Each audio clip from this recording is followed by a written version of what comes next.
تحياتنا لكم متابعينا ومشاهدينا من قناة الأخبار. معكم حسين هاشم وحلقة جديدة مباشرة من برنامج اسأل الخبراء Ask the Expert. هذا البرنامج اللي بيطلع عليكم بشكل أسبوعي على قناة شو الأخبار حصريا. أكيد معودين نطلع نحن نهار الاثنين. أنا صار لي زمان مش طالع نهار الجمعة صراحة، هذه حلقة استثنائية مثل ما بيقولوا. المفروض كنا نطلع الاثنين، استجد شيء على آدم واستجد شيء عندي أنا، ما قدرنا أنه نطلع لايف نهار الاثنين، فقلنا يعني حتى ما تروح الحلقة، المعلومات مهمة جدا، خلينا نطلع ونعمل. أكيد هذا مش المحامي آدم مرتضى، هذا حسين هاشم، بس خليني أرجع أغير حطيت اسمك محل اسمي for some reason. It's okay. It's fine. It's fine. فقلنا بلا ما تروح الحلقة خلينا نطلع اليوم، ودايما يعني مواضيع مهمة. اللي رح يكون ضيفنا اليوم الأستاذ المحامي آدم مرتضى من حويلي مرتضى Associates. رح نتحدث عن كيفية بدء المشاريع التجارية أو البزنسز بشكل عام. كتير منا بيسمعوا يمكن LLC، بيسمعوا إنك، بس ما بيعرفوا شو الفرق بين هول الاثنين. وكتير أشخاص بيحبوا إنه يبلشوا شركة، يمكن يبلشوها من عندهم بالبيت، يمكن يستأجروا أو شيء. كمان ما بيعرفوا كيف يعني فيهم يبلشوا هذا المشروع، يعني شو الخطوات القانونية اللي لازم يعملوها، كيف فيهم يسجلوا هيدي الشركة، شو هي الأوراق اللي لازم يعملوها، كل هيدي الشغلات. فحبينا نعمل حلقة، مثل ما بتعرفوا نحن دائما بنحب نعمل حلقات تعطي معلومات للجالية بتفيد الجالية. حبينا نعمل حلقة نشرح هيدي المواضيع، كيف يكون تبلشوا من مشاريع تجارية، خلي هالعالم كلها تبلش مشاريع تجارية، وخلي اللي اوريدي عامل كومباني ينتبه شوي، يعني خصوصا الاشخاص اللي عم بيعملوا مؤسسات وعم بيبلشوا بالبيت. مش غلط، بس كمان ننتبه شو هي الخطوات القانونية والحماية القانونية اللي لازم ناخدها. دايما نحن وياكم لما نعمل هذه الحلقات بنعملها بشكل مباشر لحتى يكون في تفاعل ما بيني وبينكم، فاكيد فيكم تكتبوا تعليقاتكم واسئلتكم في مربع التعليقات، وانا بتعرفوني بدون تفاعل مثل هيك بتحسني ما عندي انرجي، ما بلا طاقه هنا. فتفاعلكم، اسئلتكم، تعليقاتكم، اعملوا شير للحلقه لحتى نحن وياكم هيك انا وانتم نستفيد من المعلومات من شخص يعني هو هيدا اختصاصه، هو بزنس لوير صراحه، يعني فاهمين كيف. فقبل ما نبلش مع الاستاذ ادم مرتضى بدنا نشكر سبونسرز تبع هذا البرنامج، كل من فرنتشر كينج، US مزاد، اي بي لايتنج سبلايز، تكسبرتس، العقاري علي بيدوم من كيلر ويليام ليجاسي، ماي فيرتشوال ديرون، جيفت اوف لايف ميشيغان، توب مورجج كومباني، ومكاتب المحامية جمانة كيروز.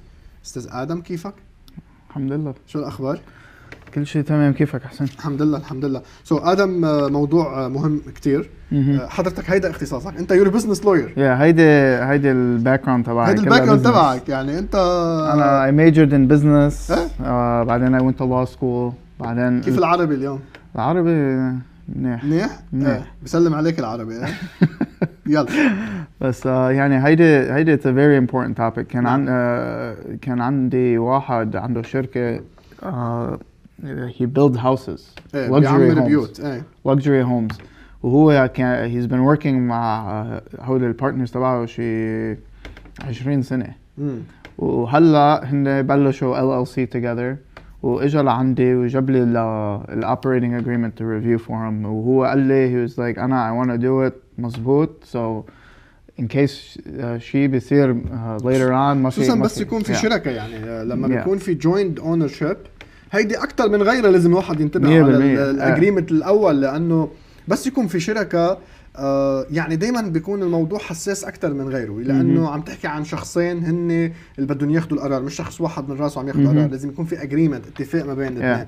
فespecially بس يكون في شراكة بالموضوع، هيدي it's and especially if there's a lot of money involved. It's a must. في كتير مصاري. Get an operating agreement. And each person needs to get a lawyer and have them review the operating agreement. والله مش اثنيناتهم في روحوا على نفس اللوير. أنا I wouldn't. والله شو السبب؟ يعني if أنت عندك محامي. نعم.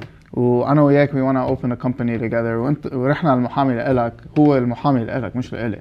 مظبوط. So هو naturally he's gonna favor you بالagreement. يعني هو بالطبيعة رح يعطيك، يعني رح يفضلك على المحامي الثاني، ورح يعمل الشغلات اللي أنت بتفيدك أكتر من الشخص الثاني. 100%. هيدي يعني it's not a problem if أنت عندك واحد you trust them and you trust المحامي. It's usually not an issue. بس يعني it's always good to double check because when it comes to drafting a contract, especially كل شيء بالبزنس, there's a winner and there's a loser. في واحد ربحان وفي واحد خسران. طيب آدم، خلينا نحن وياك يعني نبلش نشرح هذه الأمور لمتابعينا ومشاهدينا. أكيد بسلم عليكم جميعا. مين عم يحضرنا؟ محمد، امل، بسام، زينب، عايدة. I want to a lawyer for SSI appeal hearing case. بتعمل هيك شغلات؟ No, we don't do SSI. عندك حدا you can recommend it؟ Yeah. تواصلوا معك؟ Yeah, if they call and they leave a voicemail, نحن we can put them in touch with them. اوكي خلينا نحط الرقم. زينب عم بتقول بدها lawyer للأس اس اي appeal hearing case.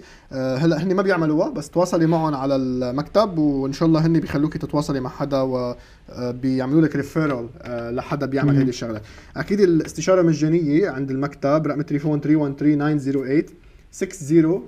موجود على الشاشه. رقم التليفون هلا حاليا. وهن الاستشاره مجانيه عندهم بكل حقول القانون، يعني بالهجره، باللجوء، بالبزنس، بالطلاق، بالفاميلي لو، بكل شيء، بالكريمنال، بالجرائم وهيك شغلات. طيب خلينا نبلش. What's the difference between corporate و LLC؟ وفي great question هيدا بدنا نحكي عنه اليوم نحن، انه شو الفرق بين LLC وكوربوريشن او انكوربوريتد بيقولوا لها هن. طيب خلينا نبلش ادم. اوكي. نحن بدنا نعمل شركه. مزبوط. ان كان بدنا نفتح الشركه نعملها بالبيت، بدنا نفتح الشركه نستاجر، بدنا نفتح الشركه بدنا نشتري بنيه. فمين كيف بدي افتح شركه انا؟ كيف فيني افتح شركه؟ اول شيء بدك بزنس بلان. بزنس بلان يعني هي خطه للمؤسسه. هيدي الاوتلاينز كل شيء من الاسم to what you're gonna sell or what you're gonna trade or what you're gonna serve. services او products يعني services or products كلهم او شيء يعني. هيدي البزنس بلان would have the financials كمان، يعني how much انت you expect things to cost, قديش you expect to sell. وهيدي you can get it drafted by a محامي. You can draft it yourself. في templates online. هيدي the one time أنا tell العالم if you can find a good template for a business plan, use it. اوكي. إذا لقوا template يعني او يعني مثل مثل موجود اونلاين مش غلط يستعملوا. لا. Because the business plan it's not a legal document. The business plan انت you're using it to outline the idea عندك اياه. تمام. وهيدي البزنس بلان في certain landlords in they require a business plan to make sure انت you're gonna stay. هذا إذا أنت عم تستأجر.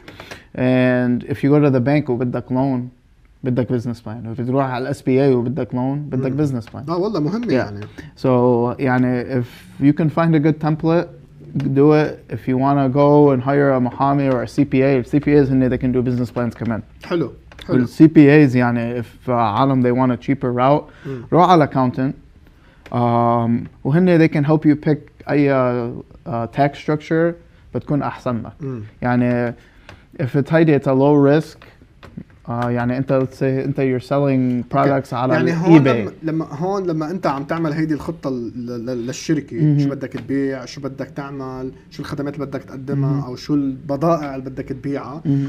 لما انت بتعملها لهيدي البزنس بلان ساعتها بيصير عندك فكره اوضح ايال بيناسبهم اكثر. هل يا ترى LLC، هل يا ترى الانك، هل يا ترى ما بعرف شو. تفضل ادم. ايه كز بس عندك بزنس بلان انت you have a better idea of what انت you need من ال legal structure. نعم. ال legal structure هيدي it's the easiest part of the business. والله. Yeah, if انت بدك بكره فيك تعبي فورم بعتها على state of Michigan على Secretary of State وخلص عندك شركة بميشيغان. $50 شيء $50 على لارا بتعملها. You تعملها اونلاين باي. Yeah, you can do it online. عملتها اونلاين. Yeah, you don't have to even mail it in anymore. يعني هيدي it's the easiest part. هلا الدارج كثير عندنا بالجالية نحن حاليا واللي انا بشوفه في كثير منهم بيروحوا عند المحاسب $300 $400 بيعمل لهم الريجستريشن وبعتقد IRS ريجستريشن كمان بنفس الوقت. وهيك يعني.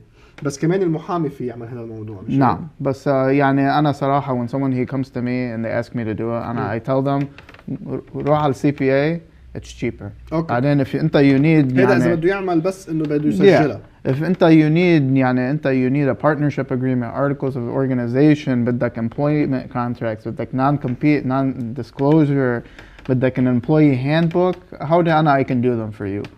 ونحن we just started releasing packages for starting up a business. هلا بدنا نحكي عنها. Yeah, نحن we have وكلهم they include a business plan. والله. Yeah, because I realized نحن هون especially ب Dearborn there's a lot of good ideas but no one puts it on paper. هلا انت قلت لي كنت عم بتحدث انا وياك من شي اسبوع، قلت لي عم بتاخذ اكزام لحتى تصير لايسنس ب 27 ولايه. مزبوط. Uniform bar exam. شو صار في هذا الموضوع؟ I'm taking it in July. رح تاخده السنه الجاي هيدا يعني. اوكي. عم تدرس له يعني هلا. No, you start in May. You start in May. هن they only offer the bar exam بفبراير بجولاي. وأنا I'm not gonna take it بفبراير because في شتي وفي شغل وهيك. July يعني for me it calms down a bit. تمام. So يعني أنا I'm gonna take it then and then maybe I can start helping people. مش غلط. أوكي. طيب آدم قلت لي قصة إنه نبلش شركة هذه في المحاسب يعملها في CPA يعملها فيهم هن يطلعوا أونلاين على الويب سايت تبع الولاية اللي هن عايشين فيها يعبوا الفورم. نحن عندنا بميشيغان هو لارا $50 بيكلف وبتسجل الشركة. المشكلة بهاي عالم they register مع الستيت but they don't register مع IRS which is هي أنا بدي أوصلك لهي النقطة اللي هون لأنه إذا ما سجلت مع IRS أصلا ما فيك تفتح حساب بنك. فاهمين كيف؟ لأنه لما بتروح تفتح بدون الفيدرال اي دي نمبر فاهمين كيف؟ هيدي بتصير كتير especially because يعني عالم they wanna start the business لحالهم. they go they fill out the form they send it in state of Michigan ما فرقة معهم $50 يعني يعني that's why هيدي legal structure تبع البزنس it's very important. that's why أنا I tell people because كان عندي واحد إجا لعندي بدي بلش LLC. قلت له why are you here؟ قال لي he's like I want you to do it. قلت له with all due respect, I'm gonna charge you 2 to 3 times the amount than an accountant's gonna do. روح على accountant. بتكون أحسن لك. He would know the tax structure. An accountant's gonna know the tax structure better than me. I'm not a tax lawyer. Okay. So يعني I know the tax structure a little bit, بس يعني I'll never know it as much as a CPA. 100%. طيب لما أنا جيت عم بفتح شركة سجلت للشركة مع الستيت وكمان تذكروا تسجلوها مع IRS حتى يصير عندكم فيدرال اي دي نمبر لانه من خلال هذا الفيدرال اي دي نمبر رح تقدروا تفتحوا حساب بالبنك اللي باسم الشركه. انتبهوا لانه كل المعاملات البيع والشراء لازم يكون عن الحساب البنكي تبع الشركه مش بيرسونال. ما تفوتوا البيرسونال بالبزنس خصوصا اللي مبلشين خصوصا اللي مبلشين ببيوتهم يعني انتبهوا اكثر شيء عم تعملوا غلط انتم هالاشخاص. طيب انا لما بيجي هلا بدي نقي انكوربوريتد او بدي نقي LLC ما في شيء غير هول الاثنين. في السول بروبرايتورشيب والبارتنرشيب بس how do you don't have to register them. اوكي طيب انسى خليني على الانكو على LLC لانه هو اكثر شيء دارجه. كيف بنقي انا اذا شركتي رح تكون limited liability company LLC ولا رح تكون incorporated inc؟ يعني هيدي it depends كل شيء عن اي protections بدك اياهم. LLC هيدي it's considered a member owned company. يعني انت whoever you open the business with انتو you're equal owners. مزبوط. وهيدي ال governing document اللي لها بيقولوا لها articles of organization. okay. والcorporation عندهم the articles of incorporation. but الcorporation عندها higher taxes but عندها higher protections. والله. because الcorporation بتصير an entity لحالها وفي شيء اسمه the corporate veil. So if أنت عندك corporation وأنا عندي مشكلة معك وأنا I want to sue you ما في I have to sue the corporation والمحامي لإلي he has to try to get through the corporation to get to you. So الفكرة المبسطة إنه الكوربوريشن أو الإنك هيدي في حماية قانونية أكتر بس بتدفع أكتر taxes بتدفع أكتر ضرائب عليها. طيب والLLC؟ LLC هيدي it's a member-based company. اسمها limited liability corporation or company عفوا. بس وعندها protections بس يعني the traditional LLC the company doesn't get taxed. كل ال profits the company goes they go to you. والله. Yeah. هيدي it's considered بيقولوا لها tax through entity. So if أنت عندك LLC وال LLC عندها makes 100,000 أنت you get taxed على 100,000 obviously minus expenses وهيك. بس يعني ال corporation if let's say ال corporation عملت 100,000 وأنت حطيت السالري عندك 30,000 وخليت 70,000 بالcorporation أنت personally you're only paying taxes على 30,000 بس still الشركة بدها تدفع على 100% it pays على 100,000 على كله. بس يعني that's why بيقولوا الcorporation في أكتر taxes because بالincome بالcorporation especially if أنت you're a small business it's getting taxed twice. مزبوط. The company is getting taxed وأنت you're getting taxed. هذه الكوربوريشن يعني انت كشخص يعني حتى لو انت صاحب الشركه عم بيدفعوك ضرائب والشركه كمان عم تدفع ضرائب. يوجولي عشان هيك كثير عالم بيروحوا بيعملوا LLC or they make a S corp. هيدي ال S corp ال IRS ال S corp بلشوا هذه كثير عم يستعملوها بلشوا in the last 30 years actually ال S corp بلشوا. ال S corp you register a corporation مزبوط. but it's taxed مثل an LLC. Exactly, برافو عليك. So يعني you don't the company doesn't pay the taxes. أنا بلشت LLC. شركتين عندي أنا بلشوا LLC ورجعنا بعد سنة حولناهم S corp. أحسن لك. You know why? عملناهم S corp. Because if the business ends up growing and it starts making more money, the designation between a C corp and S corp is a check mark على الباكس. It's the same tax return. بس يعني ال S corp it's taxed مثل ال LLC. مظبوط. So أنت your tax. بس عندك حماية تقريبا قريبة للcorporation. Yeah, very very similar. It's just instead of the corporation being taxed وأنت you're being taxed, بال S corp أنت you're being taxed. Okay. وهيدا it gives you the freedom later on. بتشيل الاس كورب thing designation وبعدين خلص regular C corporation و you get all the protections وهيك. فانت بتنصحهم اكثر شيء يروحوا اس كورب. انا اس كورب يعني منيحه. انا I say it depends على البزنس. على البزنس شو بده يعمل. يعني طيب كثير عالم يعني انا بحاول يعني بناء على الاسئله اللي بتجينا من المتابعين، اكيد متابعينا اكتبوا لنا بمربع التعليقات. عم شوفكم عم تحضروا، اسم الله عليكم مركزين وفي كثير منكم عم يحضروا، بس كمان شاركوا معنا بمربع التعليقات نحن وياكم لحتى هيك كمان الحلقه بتحلى اكثر بالاسئله تبعكم وبالتفاعل. فاي سؤال عندكم اياه عن الشركات، انهم مركزين بالمعلومات ومعلومات مهمه لازم يتركز فيها، بس كمان اسالوا اسئله. انتم مركزين كمان اسالوا اسئله لتستفيدوا من وجود المحامي معنا ليعطيكم هذه المعلومات. طيب في اشخاص بيشتروا بيت مثل انفستمنت بدهم ياجروه، فاهمين كيف؟ عندهم بيتهم هن اللي عايشين فيه، بس بيشتروا بيت او بيتين او 3 بيوت لحتى ياجروهم، وبيعملوا غلطه صراحه. والغلطه هي انه بيخلون على اسمهم هن وبياخذوا هن البروفيت از بيرسونال. هيدي غلطة مش هيك؟ هيدي فيها كتير taxes بقلبها. ايه هيدي بتصير because انت you own the house انت لحالك، بتصير long term capital gains. شو لكان؟ يعني the more it appreciates اكلتها بالtaxes بالاخر. فدس واي بيقولوا لهم انه عملوا limited liability company، بيعملوا عملوا LLC. مزبوط. اشرح لهم يا هيدي الاشخاص اللي عندهم investment houses. يعني if you're gonna invest in houses, if you're gonna do more than like 10, and I recommend an S corp because يعني if you're doing an investment company هيك, you don't need a C corporation designation because the C corporation designation يعني عندها عندها unlimited ownership وهيك، والاس كورب عندها limitations. but يعني if انت هيدي investment properties وهيك you don't need the C corp, you can go S corp. مزبوط. but I recommend LLC. It's the same thing. هي LLC اكثر شيء لانه بتعمل لهم personal protection. حتى كمان اذا حدا بده يشتكي عليهم افضل ما يشتكي عليك كشخص ويشتكي البيت، لا بيشتركي على الكومباني. بس بدي اقول شيء هون بميشيغان I don't know about other states but هون بميشيغان if انت عندك investment company وانت you're the owner you can't go, you have to hire a lawyer. go to شو يعني؟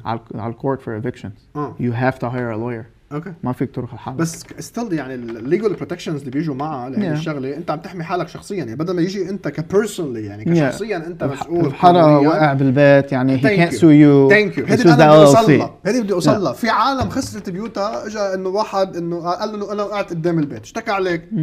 عم يشتكي عليك شخصيا. بس لو عندك LLC بيشتكي على LLC. فاهمين كيف؟ والLLC عندها انشورنس، فاهمين كيف؟ فانت محمي، ما بيطير بالبيت منك، ما في يجي يعني هو كمان يجي after your own stuff. انا تعلمت هيدي من خالي is a very very smart businessman. هو قال لي you always separate business from personal. 100% always. طيب جاكلين بتقول يعطيكم العافيه، شكرا على المعلومات. شكرا يا جاكلين. أليكس بيقول هل اس كورب لكل الستيتس؟ اس كورب yes هيدي it's a federal tax designation. federal tax. so نعم يا خينا أليكس.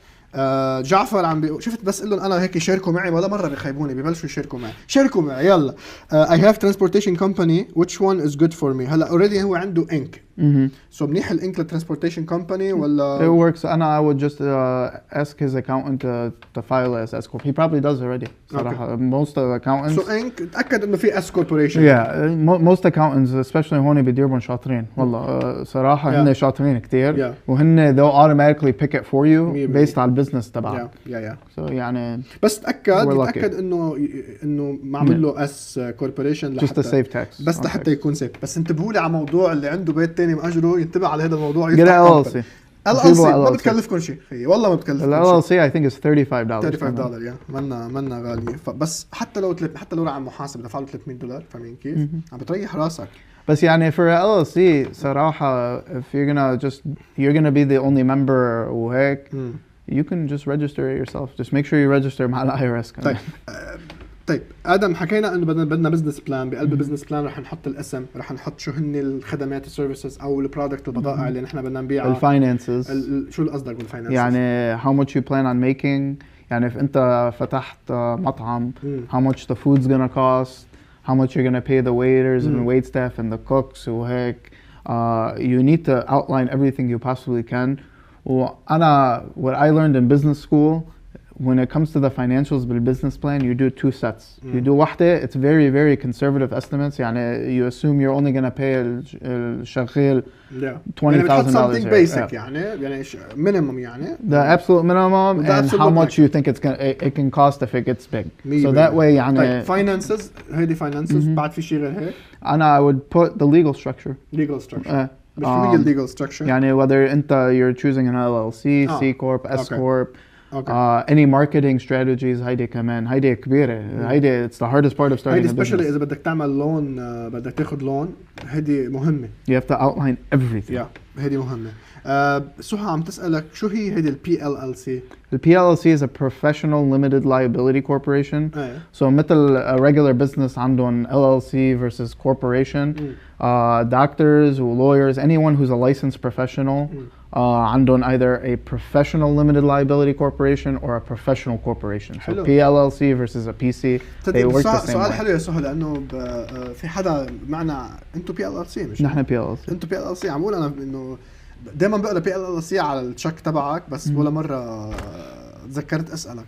So lawyers, doctors. Lawyers, anyone who عندهم professional, it's considered a professional certificate. تمام. جعفر عم بيقول thank you so much for answering. سام خطيب عم بيقول can you please explain capital gain tax? Capital gain tax هيدا it's a different show. هيدا it's فيك بشكل سريع آدم بس فكرة يعني capital gains في short term وفي long term.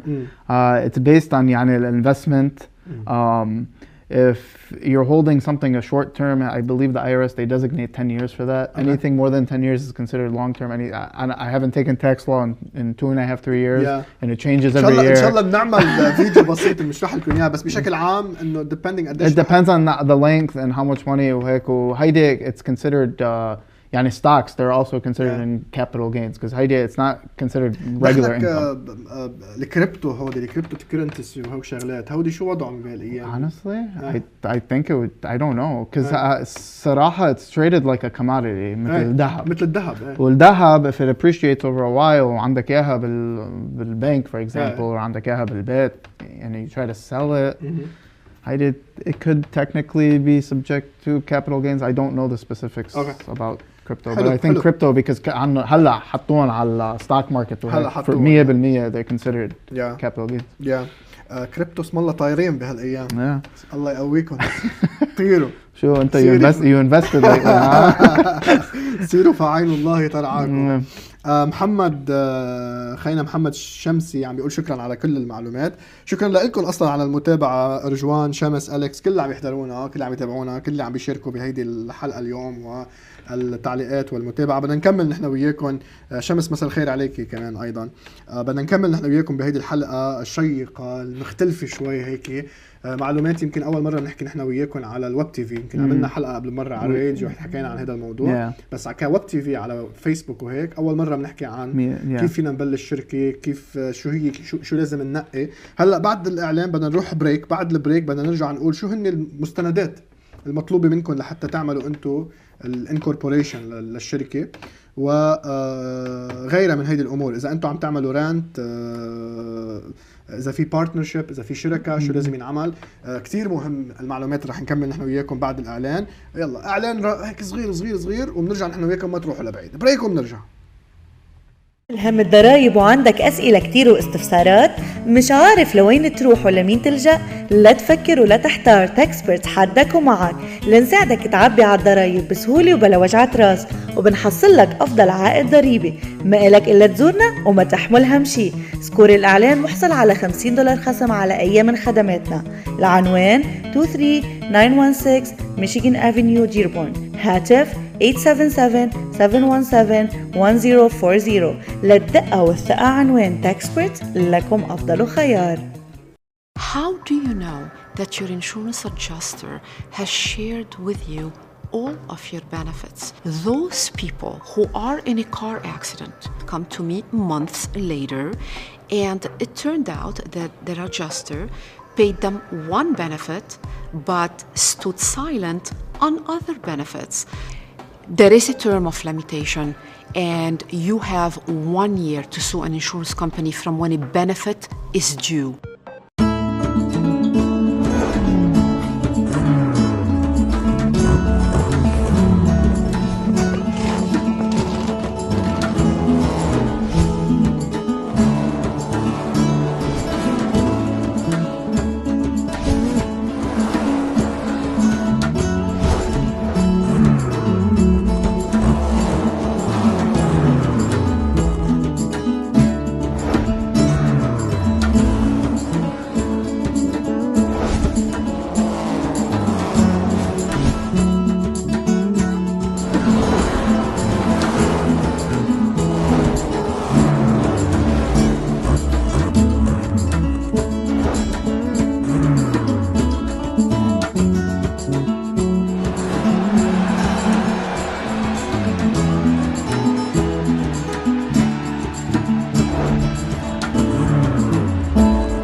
عجبك؟ خده.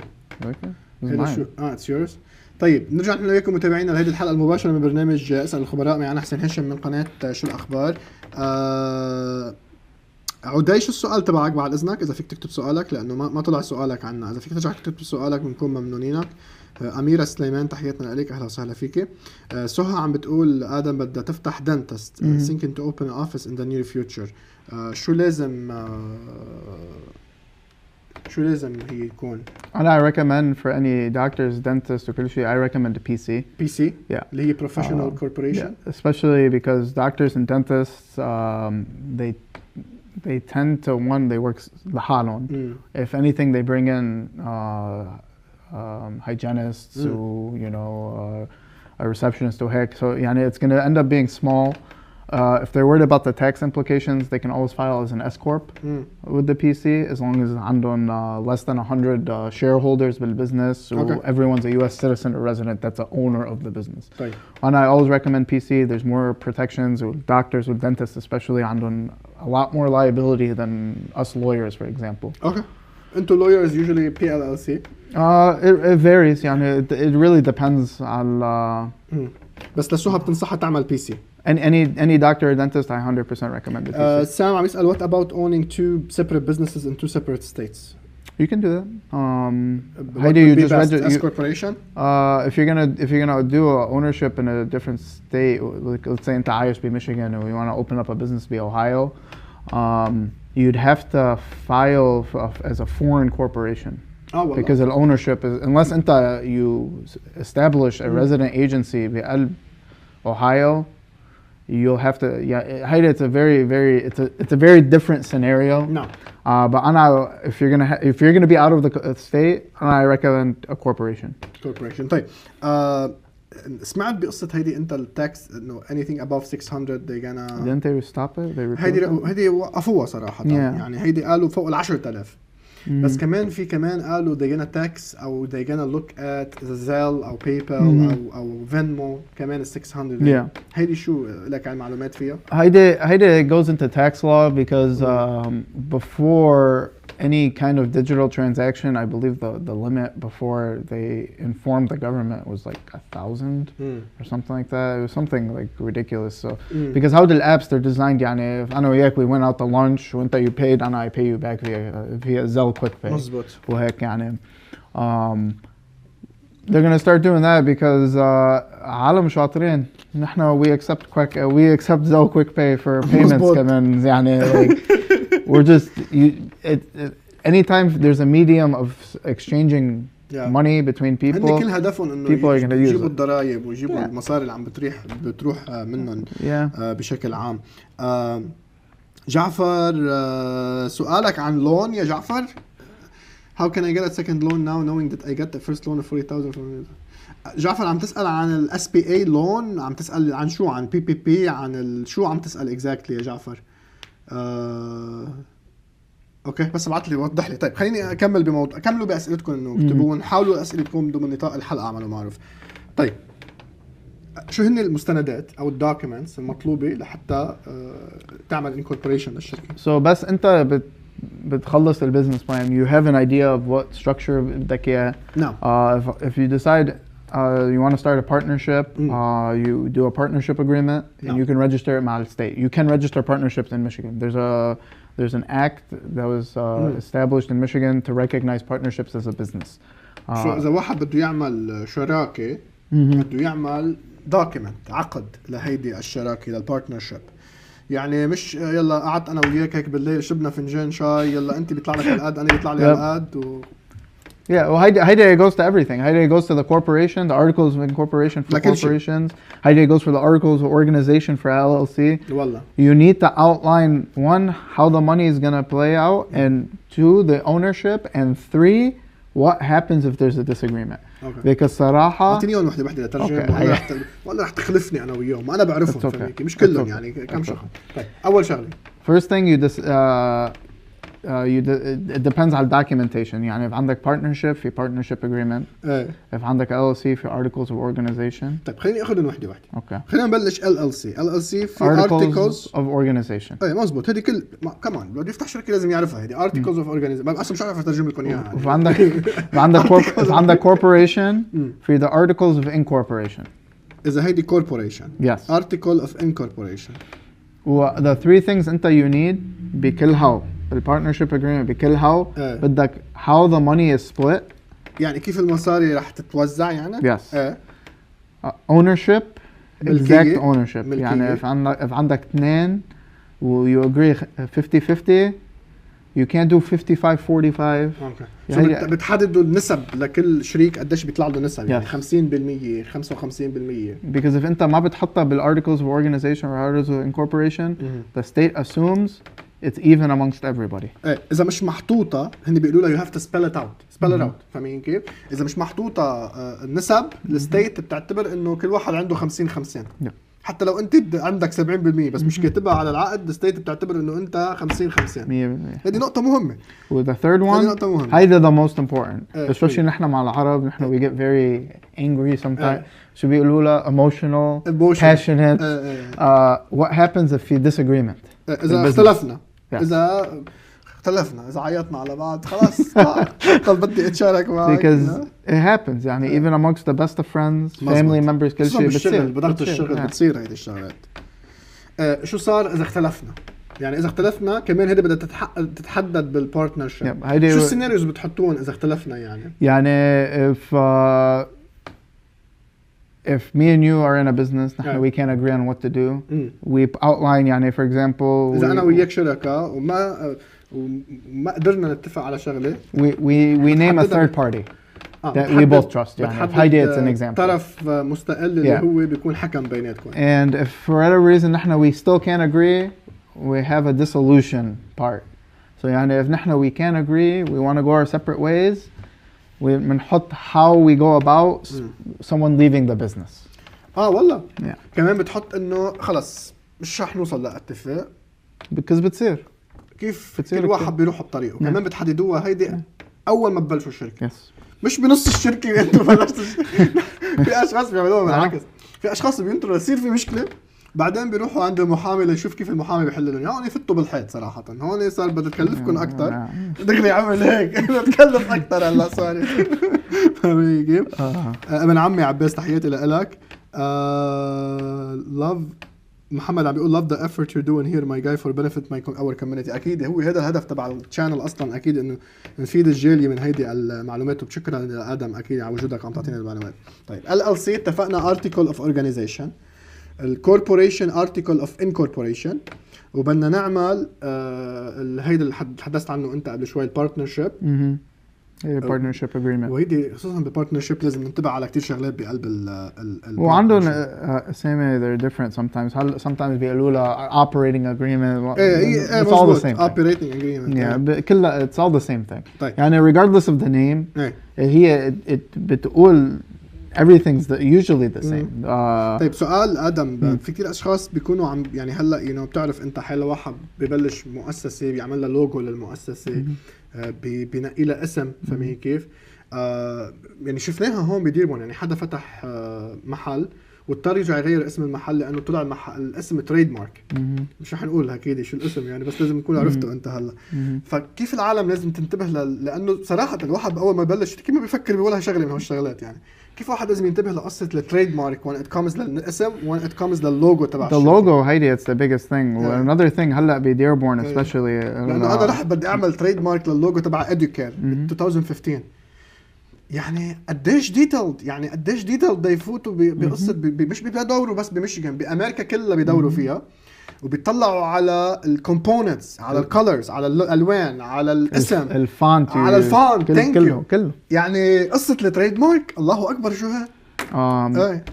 how do you not fall into لك يا عداي جاوبنا على سؤالك، جاوبناك على سؤالك انت شكلك ما بعرف يمكن نعسان ما كنت منتبه، جاوبناك على سؤالك يا زلمه، وطريقتك دج اصلا بسؤال بطرح السؤال صراحه يعني خلينا نكون صريح معك يعني سوري بس انه في طرق لحتى تسال سؤال كمان. جاوبناك على سؤالك، رجع للحلقه واحدة. تفضل استاذنا. يعني هلا بروبلم مع هودي دورداش واوبر اوبر ايتس وهيك. we had واحد ابنه عمل له ال DoorDash. He went online, he found a picture of onion rings وحطها على DoorDash. And then he got a letter in the mail 6 months later from a law firm in California suing him for copyright infringement. طلع هو حط له جاب له صورة وحط له إياها. هذه he had to pay them. I think they فانتبهوا على قصة اللوجو، على قصة الاسم، انتبهوا يعني اعملوا شوية يعني كونوا كرياتيف بالاسم صراحة يعني. My idea was pictures of onion rings. ابنه he googled onion rings وحطها على المنيو عن DoorDash و cost him $3,000. $3,000 لحتى يصلح الموضوع. Because if انت هيدي الكوبي infringement هيدي you can thank Walt Disney على هاي because هن they shaped copyright law بأمريكا. If I'm suing you for copyright infringement, it doesn't matter how much it's gonna cost me because you have to pay my attorney's fees. حتى الاتtorney في تبعك. So even the smallest thing, I can take you to court for it, and I'm gonna make money. يمكن أول ما تبلشوا تكونوا مغمورين شوي، دايما فكروا لقدام قديش رح تكبر هيدي الشركة، لأنه إذا كبرت الشركة أكيد رح تتفتح العيون عليها أكتر، فاهمين كيف؟ فرح ينتبهوا أكتر على الاسم، رح ينتبهوا أكتر على اللوجو، رح ينتبهوا. هيدي كانت مشكلة بالكوفيد because هيدي law firm that sued هذا the restaurant owner.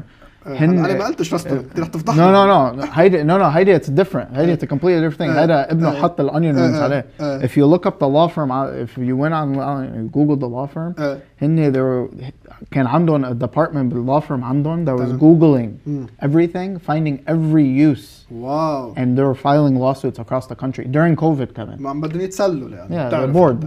فاهمين. بس yeah. تمام.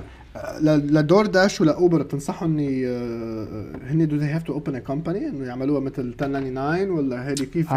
يعني if they're driving or delivering no they can do it at 1099. It's not a problem. طيب واللي بيعمل delivery لامازون هيك شغلات يعني هو Amazon I think you're a contracted worker so 1099 كمان. اوكي طيب كثير منيح. والله حاب يسال اسئله. شمس عم تقول اذا حدا بيفتح شركه تركات نفس المعلومات يتقدم واذا اختلف الشركاء. اوكي سؤال حلو. اذا فتح شركه تركات يعني تراكس نفس المعلومات بيقدموها يعني نفس الانفورميشن بدهم. Yes بس يعني if you're going to open up a trucking company you have to register with MDOT, the Michigan Department of Transportation. وهيدي it's a little different بس يعني you still register either incorporation, you either C corp. بس الخطوه اللي زياده اللي بدهم يعملوها انه بدهم يسجلوا مع MDOT. for trucking. وعم بتقول لك اذا اختلفوا الشركه يعني في بارتنرز واختلفوا هم يحتاج محامي لفك الشركه او بدهم محامي اذا اختلفوا الشركه؟ اذا اختلفوا ما اتفقوا بالمره بدهم محامي، بس اذا اختلفوا وقدروا يوصلوا لاتفاق. طب ليتس سي اختلفوا ووصلوا لاتفاق انه هن بدهم يعملوا ديزولف للكمباني او كل واحد ياخذ حصته ويطلع او هذه بدها محامي. هي القصه they can do it themselves. That's why يعني I always recommend حدا he wants to open a business if بتحطها بالarticles of organization or the articles of incorporation you don't need anything even if there's a dispute يعني وانتو you don't agree بتحطها بالارticles وخلص. As soon as you dissolve it, everyone goes their separate way. You save the money, you save the headache of going to court. مهم كتير هيك. طيب اذا انا شركه عم تستاجر رنتنج، كيف بتعامل معه لهذا الموضوع؟ شو لازم انتبه؟ يعني if they're renting. اذا انا هلا فتحت شركه وجيت لهون بدي استاجر هذا المحل، بدي افتح هون يعني شو بعمل؟ I would recommend you get the business plan because any good landlord, they want to know that when they rent out a space to you, you're going to be there in 6 months, at least a year or two. That's why انت عارف هون commercial, they require usually 6 months of rent up front. مزبوط. Because هلا depends على المحل. في رنت بعتقد بيسموه تريبل نت، وفي رنت بيسموه كلهم they do triple net. Because triple net وقت بحطوا التاكسز على البناية عليك. والله. هيدي triple net. هيدي تريبل نت. هي بفكروا بس مي وكهرباء وهيك. No كله including the taxes. حتى التاكسز بيحطوه عليك. إذا واحد عم يستأجر شو هني شغلات لازم ينتبه لها آدم؟ أنا I would make sure جيبوا inspector. هيدي مشكلة. الكوميرشال عنده less requirements than residential by a lot. و يعني usually بالproperty law عنده في Latin saying بالproperty law اسمها caveat emptor, buyer beware. وهيدا it's especially true مع commercial because the courts هن they view commercial business وهيك they view it يعني انت you know what you're getting yourself into. So get an inspector. طيب نقطة مهمة.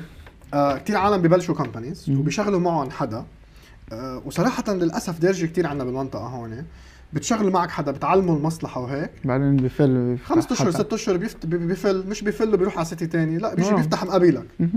كيف انت فيك كصاحب شركة تضمن انه هذا الشخص اللي انت عم بتشغله عندك ما يطلع ويفتح ضدك يضارب عليك؟ هيدي النون كومبيت كلوز. نون كومبيت هيدي وين بنحطها؟ بالامبلويمنت كونتراكت which we don't believe in بدير ما بعرف ليه لانه كله تقريبا مش كله يعني، بس اللي بيدفع كاش ما بيعمل امبلويمنت كونتراكت. يعني هي المشكله paying cash.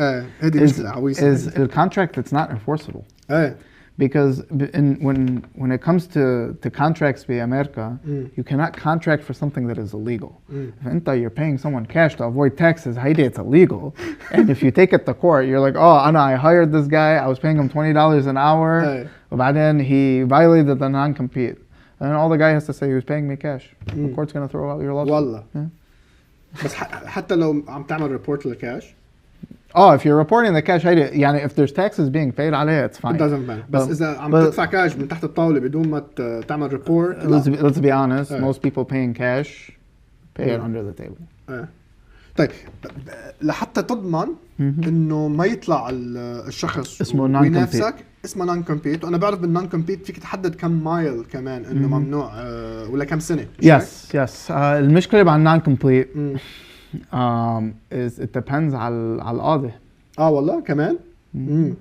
Because technically انت فيك تحط 100 miles and for 50 years, and if they sign it, it's technically enforceable. مظبوط. But if they go and they work somewhere, if they open a business حدك وانت you go to sue them, the judge is going to look at the non-compete. 100 miles, 50 years is going to be doesn't like, make sense. No. So لازم يكون منطقي non-compete اللي انت عم تحطه. It has to be limited geographically and it has to be reasonable amount of time. Okay.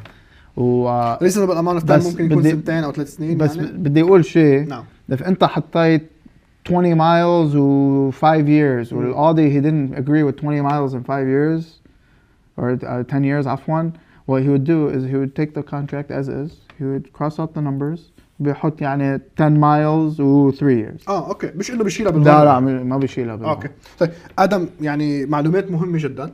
بدنا ناخد بريك، انا ما نسيته للبريك، تاخرنا عنه البريك شوي. البريك الثاني والاخير بحلقتنا لليوم من برنامج اسال الخبراء. اكيد دائما فيكم تتواصلوا مع مكاتب حويلي ومرتضى للمحاماة، موجودين في مدينة ديربون، بيشتغلوا بكل حقول القانون من بزنس لهجرة وتجنيس، وأيضا لجوء للإفكشن، للجرائم والكريمنال، الفاميلي ديفورس. فالاستشارة مجانية. رقم التليفون قدامكم على الشاشة 313-908-6018. خلينا ناخد بريك، آخر بريك لنا بالحلقة، وبعد البريك بنرجع وبنكمل مع وبنختم الحلقة نحن والمحامي آدم مرتضى. ورقي عنوان نزين بيتكم بالتميز والفخامة. مفروشات الملك فرنتشر كينج جودة عالية بأسعار مخفضة ومدروسة. تنزيلات 30% على كافة المفروشات. دفع بالتقسيط من دون فوائد. No credit check بالإضافة إلى تخفيضات 40% على السجاد. زورونا الآن 15510 جوي رود ديترويت. هاتف 313-397-2003. IB Lighting Supplies متجرك الأول إن كنت تبحث عن إضاءة مميزة للمباني السكنية والتجارية، بالإضافة إلى الثريات الفاخرة المصنوعة من الكريستال بتصاميم عصرية وأسعار مدروسة. IB Lighting Supplies بإدارة عماد بوسي. زورونا الآن. هاتف 313-438-6516. العنوان 22325 Westbourne Avenue, Dearborn Heights.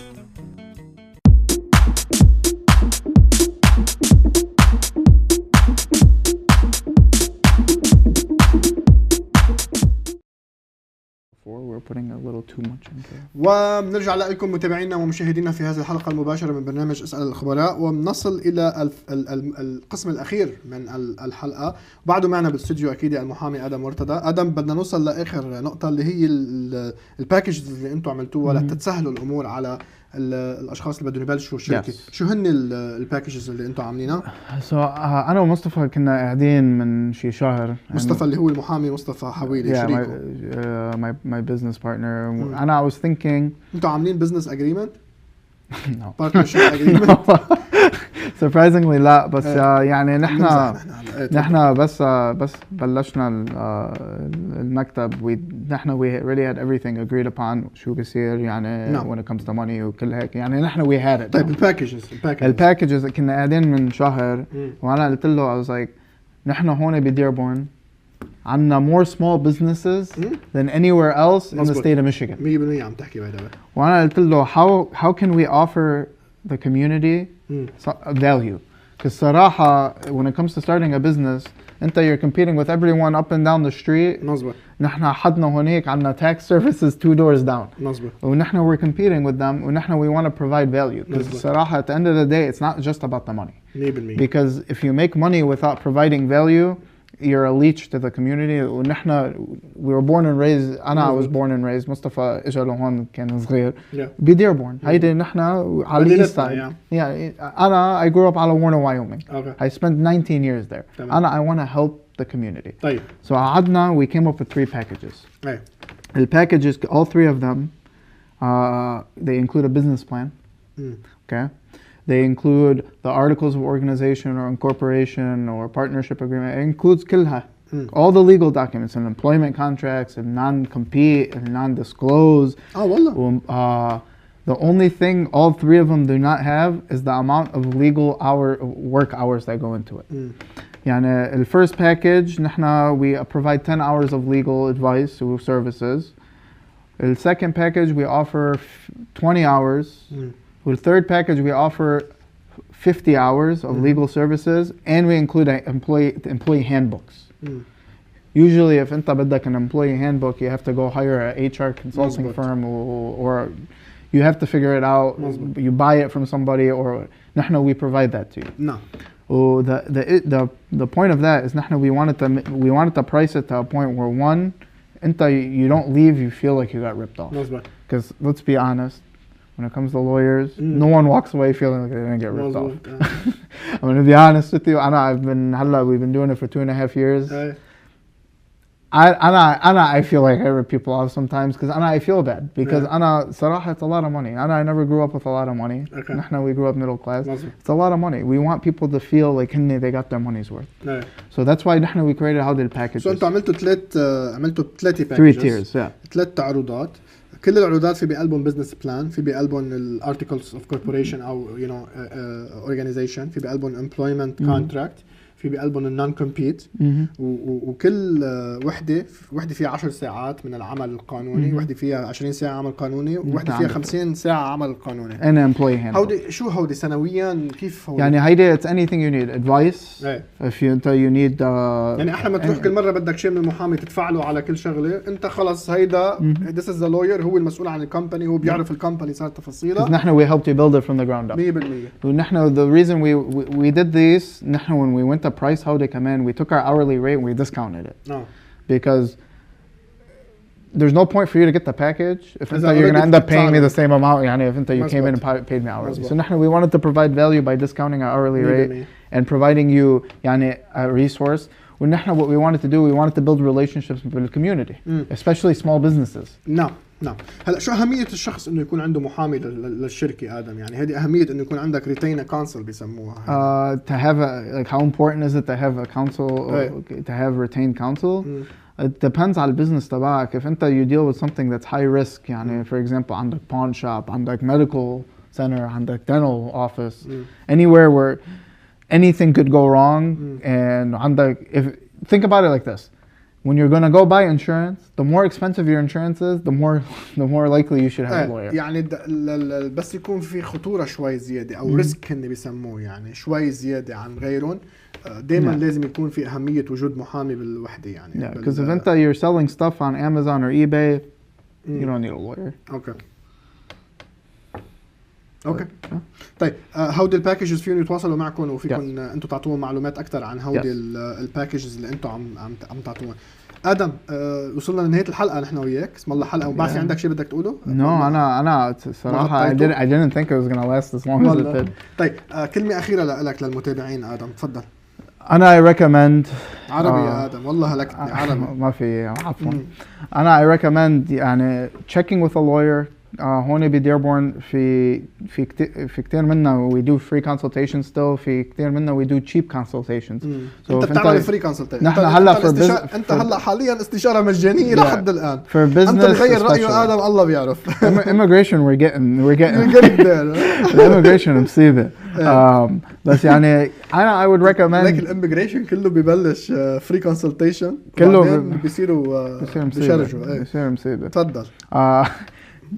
يعني consult with a lawyer. The worst it's going to cost you, it might cost you $100, might cost you $200, بس يعني consultation. انت free consultation. عفوا في عالم عايشين بتكساس. انا عم بحكيك انت هلا شو بدي بالعالم. انا بدي اقول لك عالم عايشين بتكساس. انا عم بحكي عن ادم مرتضى. go see a lawyer. احلى ما يسمعوك ما في منهم بيفكروا لا ما انت free consultation. انا free consultation. انت استشارة مجانية. if انتوا عايشين بميشيغان. عن حالك. if انتوا عايشين بميشيغان ترجعوا لي وانا I'll give you the free consultation. طيب يلا كلمة أخيرة لك عالم تفضل. هيدي الكلمة. انت you interrupted.